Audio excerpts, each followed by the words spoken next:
सरकारों पर इस तरीके के संकट आते हैं तो फिर उसकी हर तरीके से उसको बचाने की जो कोशिश है वो की जाती है और की जानी भी चाहिए। जब दिग्विजय सिंह ऐसी बात करते हैं और ये कहते हैं कि एक उद्योगपति की मध्यस्थता के जरिए सरकार को बचाने की कोशिश की गई, तो सवाल ये है कि फिर गांधी परिवार ने उस वक्त में क्या किया? आखिरकार दिग्विजय सिंह कहना क्या चाहते हैं? क्यों एक उद्योगपति का स्टेटमेंट कोट किया जाना चाहिए कि उनके जरिए मध्यस्थता की कोशिश की गई? तो सवाल यह है कि क्या दिग्विजय सिंह सीधे तौर पर गांधी परिवार जो असर है पार्टी के अंदर उसको चुनौती दे रहे हैं? नमस्कार मित्रों, कैसे हैं आप सब? उम्मीद है पहले से बेहतर होंगे और द प्रेस हिंदी को अपना प्यार दे रहे होंगे। मैं शरद श्रीवास्तव आज एक बार फिर आप सबके बीच एक नए विषय के साथ मौजूद हूं। आज का विषय जिस पर हम चर्चा करना चाहते हैं उस पर चर्चा शुरू करने से पहले मैं आपको थोड़ा सा अतीत में ले जाना चाहता हूँ। अतीत की उन बातों की ओर ले जाना चाहता हूँ जो अक्सर हम और आप जब छोटे होते हैं तो अपने बुज़ुर्गों से, अपने बड़ों से सुना करते हैं। और वो बात ये रहती है कि जीवन में जब भी बोलो तोल मोल कर बोलो, क्योंकि आपका बोलना ही आपके व्यक्तित्व और आपकी पहचान को स्थापित करता है। ये बात जब राजनीति के बारे में कही जाती है तो 10 गुना और ज़्यादा गुणात्मक रूप में कही जाती है। मेरा कहने का मतलब ये है कि नेताओं के बारे में ये कहा जाता है कि उन्हें आम तौर पर जो लोग बोलते हैं उससे 10 गुना ज़्यादा सोच समझकर बोलना चाहिए। और अगर बात दिग्विजय सिंह की हो और उनके बारे में ये कहा जाए तो फिर ये बात 16 आने सच साबित होती है, क्योंकि देश की राजनीति में ऐसा कहा जाता है कि दिग्विजय सिंह उन नेताओं में से एक हैं जो जब भी बोलते हैं बहुत तोल मोल कर बोलते हैं और जब भी बोलते हैं और जो भी बोलते हैं उसके कहीं ना कहीं मायने होते हैं। दिग्विजय सिंह का एक बार फिर एक नए बयान को देकर सुर्खियों में आना मध्य प्रदेश से लेकर दिल्ली की राजनीति में चर्चा का विषय बन गया है। हालांकि उन्होंने ये बात एक पॉडकास्ट में एक निजी चैनल को दिए इंटरव्यू में कही थी, लेकिन बात महत्वपूर्ण थी, लिहाजा निकली तो दूर तलक गई। लोग ये कहने लगे, अनुमान लगाने लगे कि क्या दिग्विजय सिंह और कमलनाथ में सब कुछ ठीक नहीं चल रहा है, और क्या दिग्विजय सिंह ने ये जो बात कही है मध्य प्रदेश में 2018 के बाद जो कमलनाथ की सरकार बनी थी उसके 18 महीने में ही गिर जाने को लेकर जो बात कही थी उसके बारे में जो जिक्र किया उसका आज की तारीख में जिक्र किया जाना क्या ज़रूरी हो गया था? मैं नहीं जानता कि दिग्विजय सिंह से इन बीते करीब 5 सालों में इस संदर्भ में कईयों सवाल किए गए होंगे, कईयों बार उनसे इंटरव्यू हुए होंगे, कई पत्रकारों ने, कई संपादकों ने उनसे बात की होगी और इस बारे में जिक्र किया होगा। लेकिन जो बात दिग्विजय सिंह ने हाल में कही, हाल के पॉडकास्ट में कही, वो शायद इससे पहले कभी नहीं कही थी। लिहाजा एक बात ये खड़ी होने लगी है कि आखिरकार दिग्विजय सिंह ने ये बात कहने के लिए इस समय को क्यों चुना और क्यों सीधे तौर पर उन्होंने ये बात कही कि ये आइडियोलॉजिकल जो विवाद है दो नेताओं के बीच में नहीं था, बल्कि ये व्यक्तिगत तौर पर दो लोगों की लड़ाई थी। उनका इशारा सीधे तौर पर तब के मुख्यमंत्री कमलनाथ और तब के मुख्यमंत्री की रेस में चुनाव के दौरान शामिल रहे ज्योतिरादित्य सिंधिया की ओर था। हालांकि इन सब बातों के बीच जो बातें निकली उनका दिग्विजय सिंह ने किसी तरीके से कोई खंडन नहीं किया, बल्कि उनके जितने भी सोशल मीडिया हैंडल्स हैं उन सब पर इस इंटरव्यू की उतनी क्लिप को ख़ास तौर से अलग से प्रसारित किया गया, जिसका एक संदेश ये भी गया कि कहीं ना कहीं दिग्विजय सिंह खुद भी ये चाहते थे कि उनकी ओर से जो बात उस पॉडकास्ट में कही उसे वो कह देना चाहते थे और उसके रोकने या उससे खड़े हुए विवाद की जो आशंका थी वो उन्हें पहले से थी। और कुछ हुआ भी ऐसा ही। जैसे ही दिग्विजय सिंह का बयान सामने आया, उस बयान के बाद कमलनाथ ने प्रतिक्रिया दी और प्रतिक्रिया में जो बात उन्होंने लिखी वो भी कहीं ना कहीं तल्खी के अंदाज में ही नजर आई।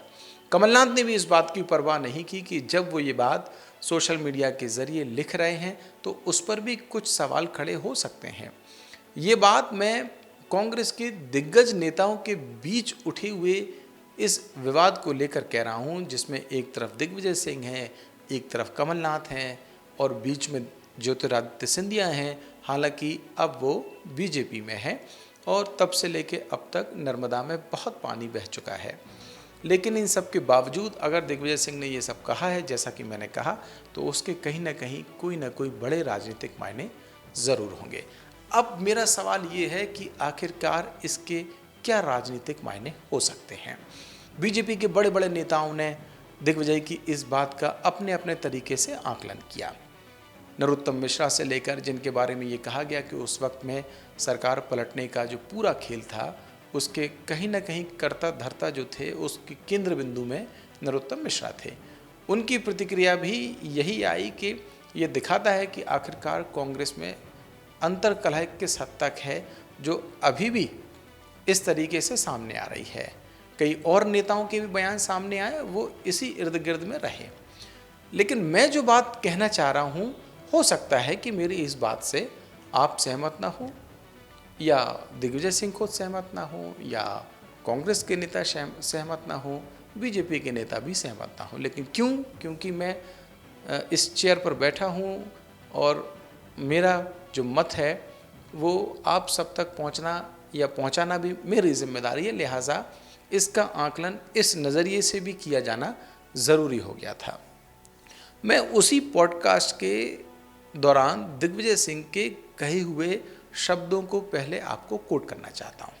दिग्विजय सिंह ने कहा कि उस दौरान जब कमलनाथ और ज्योतिरादित्य सिंधिया के बीच में सब कुछ ठीक नहीं चल रहा था, तो फिर वो उनके एक जो मित्र थे, जो बड़े उद्योगपति हैं, हालांकि उन्होंने उनका नाम नहीं लिया, लेकिन मध्य प्रदेश की पत्रकारिता में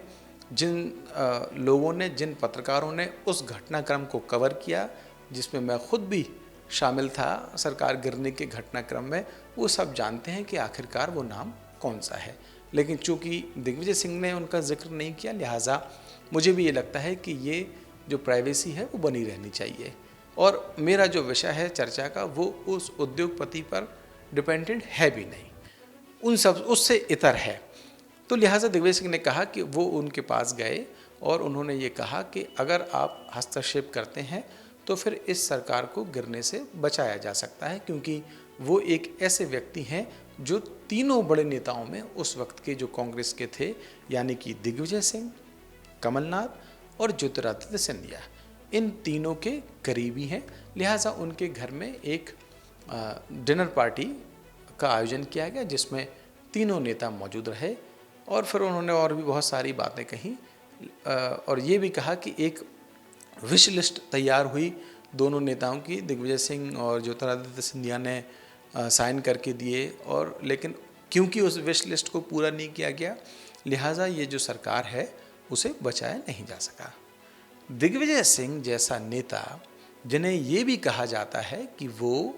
एक वक्त में राहुल गांधी के गुरु, राजनीतिक गुरु के तौर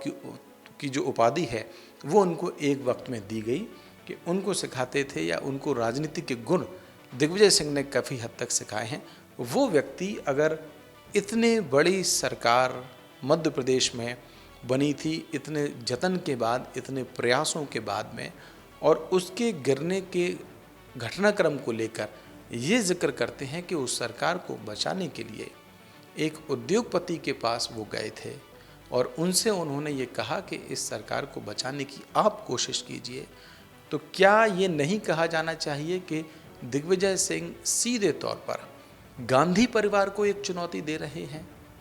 सोनिया गांधी, राहुल गांधी और काफ़ी हद तक कहें प्रियंका गांधी, क्योंकि प्रियंका गांधी की भी जो मित्रता है वो ज्योतिरादित्य सिंधिया के साथ में थी। और अगर ये तीनों नेता प्रयास करते तो क्या इस सरकार को नहीं बचाया जा सकता था? कमलनाथ की सरकार का मैं जिक्र कर रहा हूँ। दिग्विजय सिंह ये बात जब कहते हैं कि वो एक उद्योगपति के पास कमलनाथ की तत्कालीन सरकार को बचाने के लिए गए थे और वो तीनों नेता बैठे थे एक साथ और वहाँ पर चर्चा की गई थी। तो फिर सवाल ये खड़ा होता है कि क्या उस वक्त में जब कमलनाथ की सरकार गिर रही थी तो फिर उसको बचाने के लिए जो प्रयास किए जा रहे थे वो क्या उद्योगपतियों के जरिए किए जा रहे थे? इतने बड़े नेता की ओर से इस तरीके का बयान सामने आना, हो सकता है,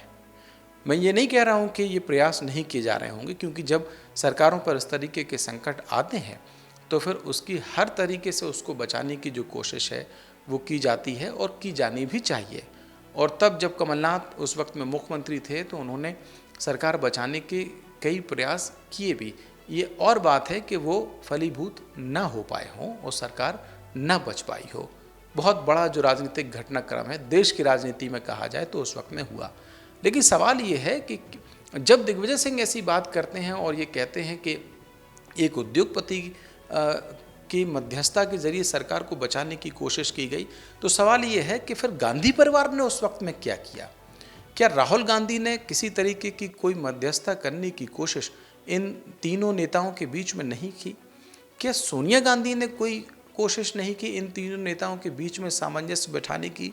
या प्रियंका गांधी की ओर से कोई कोशिश नहीं की गई कि किसी भी स्तर पर कोई बातचीत इन तीनों नेताओं के बीच में की जाए और उसके बाद एक सामंजस्य बैठाने की कोशिश की जाए? और उस बात को अगर की तो फिर उसका जिक्र दिग्विजय सिंह क्यों नहीं करते हैं? अपने जो स्टेटमेंट हैं वो आते हैं उन बयानों में, और क्यों एक उद्योगपति का स्टेटमेंट कोट किया जाना चाहिए कि उनके ज़रिए मध्यस्थता की कोशिश की गई और जब मध्यस्थता नहीं हो पाई तो फिर सरकार गिर गई? तो सवाल ये है कि क्या दिग्विजय सिंह सीधे तौर पर गांधी परिवार का जो एक तरीके से कहें कि प्रभुत्व है या जो असर है पार्टी के अंदर, उसको चुनौती दे रहे हैं? और सवाल तो ये भी खड़े हुए थे कि जब सरकार नहीं बचा पाए तो जो राजनीतिक क्षमता होती है एक तरीके की निर्णय लेने की, उस बारे में भी ये बातें की गई कि वो अपरिपक्वता थी कहीं ना कहीं, जिस वजह से जो सरकार है वो नहीं बच पाई। और क्या ये तीनों नेता उस वक्त में गांधी परिवार की ओर से किसी भी एक सदस्य की बात मानने को तैयार नहीं थे? और अगर मान लीजिए नहीं भी थे, मैं इस बात का जिक्र करता हूँ कि एक बात को मान लेते हैं कि कोई व्यक्ति अपनी विचारधारा है या कहें कि अपने जो मत थे उस वक्त में उनसे पीछे हटने को तैयार नहीं था, तब भी क्या इस बात का जिक्र नहीं होना चाहिए था कि सरकार को बचाने के लिए संगठन के स्तर पर कोशिश की गई होगी? कोई XYZ व्यक्ति, कोई थर्ड पार्टी व्यक्ति क्या किसी राज्य की सरकार को बचाने के लिए मध्यस्थता कर सकता है? और मान लीजिए कर भी सकता है तो क्या उसका जिक्र इस तरीके से सार्वजनिक तौर पर किया जाना चाहिए और वो भी दिग्विजय सिंह जैसे नेता की ओर से किया जाना चाहिए?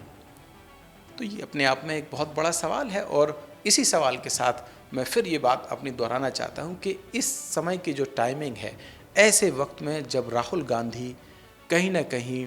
बिहार में वोट चोरी का जो पूरा कैंपेन है उसको लेकर आक्रामक बने हुए हैं, अपनी एक राजनीतिक छवि को स्थापित करने की कोशिश में लगे हुए हैं, ये एक चर्चा का विषय हो सकता है कि क्या वो पहले से बेहतर नेता के तौर पर उभरे हैं, नेता प्रतिपक्ष के तौर पर, या अभी भी वहाँ खड़े हुए हैं? लेकिन कांग्रेस पार्टी के जो नेता हैं कम से कम वो तो और इस बात को महसूस कर रहे हैं कि राहुल गांधी पहले से ज़्यादा मैच्योर हो रहे हैं और अब एक नई दिशा की ओर पार्टी को ले जाने की कोशिश कर रहे हैं। और बिहार में जिस तरीके का माहौल चुनाव से पहले बना है उसमें बहुत बड़ी भूमिका उनकी भी है। तो जब राहुल गांधी आगे बढ़ रहे हैं या कांग्रेस पार्टी को ये लगता है कि बिहार में कुछ बेहतर उम्मीद की किरण उनके लिए नज़र आ रही है, तो फिर दिग्विजय सिंह अगर मध्य प्रदेश की राजनीति के संदर्भ में, और मैं फिर एक बात दोहराना चाहता हूँ, ज्योतिरादित्य सिंधिया आज भले ही बीजेपी में शामिल हों और मंत्री हों, लेकिन उस वक्त की अगर हम बात करें जब सरकार बनी थी 18 में, तो उस वक्त में तीनों बड़े नेता के तौर पर थे कांग्रेस पार्टी के, न केवल मध्य प्रदेश में बल्कि राष्ट्रीय स्तर के भी बड़े नेता थे। चाहे हम कमलनाथ की बात करें, दिग्विजय सिंह की बात करें या ज्योतिरादित्य सिंधिया की बात करें, तो जब ऐसे वक्त में ये चर्चा होती है तो फिर कहीं ना कहीं सवाल ये भी खड़े होने चाहिए या किए जाने चाहिए कि आखिरकार दिग्विजय सिंह कहना क्या चाहते हैं, उनके टारगेट पर कौन है, और इस टारगेट का जो टाइमिंग है उसको लेकर भी कहीं ना कहीं सवाल खड़े होने चाहिए। क्योंकि जब वो ये बात कहते हैं कि एक उद्योगपति ने सरकार को बचाने की कोशिश की, उसके ज़रिए उन्होंने मुलाकात की और उनके घर में बैठकें हुई और फिर भी कोई समाधान नहीं निकला, तो सीधे तौर पर ये सवाल खड़ा होता है और ये कहीं ना कहीं इस सवाल को खड़ा किया भी जाना चाहिए कि गांधी फैमिली उस वक्त में क्या इस सरकार को बचाने की कोशिशें नहीं कर रही थी, और अगर कर रही थी तो क्या वो पूरी तरीके से नाकाम हो गए थे, और अगर हो भी गए थे तो उसका जिक्र आखिरकार इस वक्त में दिग्विजय सिंह को क्यों करना चाहिए। ऐसे बहुत सारे सवाल हैं जो इस वक्त मध्य प्रदेश की राजनीतिक गलियारों में खड़े हो रहे हैं। हालांकि अगर हम 18 के बाद के घटनाक्रम की बात करें तो बहुत सारी बातें निकल के सामने आई थी, क्योंकि मैं खुद मध्य प्रदेश की राजनीति में उस वक्त में पॉलिटिकली जो घटनाक्रम हो रहे थे उनको कवर कर रहा था। तो कुछ छोटे मोटे घटनाक्रम जो शुरुआती दौर पर थे उनका जिक्र मैं आपको कर देना चाहता था। दरअसल इस पूरी सरकार की जो गिरने का घटनाक्रम है वो शुरू हुआ था ज्योतिरादित्य सिंधिया के एक करीबी नेता, ग्वालियर पूर्व से उस वक्त के विधायक थे मुन्नालाल गोयल, उनके द्वारा जब वो विधानसभा के बाहर अपने क्षेत्र की मांगों को लेकर धरने पर बैठ गए थे और फिर ये कहा गया था कि कहीं ना कहीं सरकार के अंदर सब कुछ ठीक नहीं चल रहा है। और फिर ज्योतिरादित्य सिंधिया का एक बयान सामने आया जिसमें उन्होंने कहा कि अगर किसानों की बात पूरी नहीं होती और बेरोजगारों की जो मांग हैं वो पूरी नहीं होती हैं तो फिर वो सड़क पर उतर जाएंगे। इसके जवाब में भोपाल में एक कार्यक्रम उस वक्त में मिंटो हॉल में हो रहा था, वहाँ से निकलते हुए जब तत्कालीन मुख्यमंत्री कमलनाथ से एक सवाल किया गया कि ज्योतिरादित्य सिंधिया ने ये कहा है कि अगर जो मांगे हैं वो पूरी नहीं होती हैं तो फिर वो सड़कों पर उतर जाएंगे। इसके जवाब में कमलनाथ ने तब ये कहा था कि अगर उन्हें सड़कों पर उतरना है तो फिर वो सड़कों पर उतर जाएं, और ये कहा गया कि उनका ये स्टेटमेंट ही पूरे घटनाक्रम की आने वाले दिनों की जो बिसात थी उसकी वजह बना। इसमें बहुत सारे जो करैक्टर हैं राजनीतिक तौर पर वो सामने आए थे। 3-4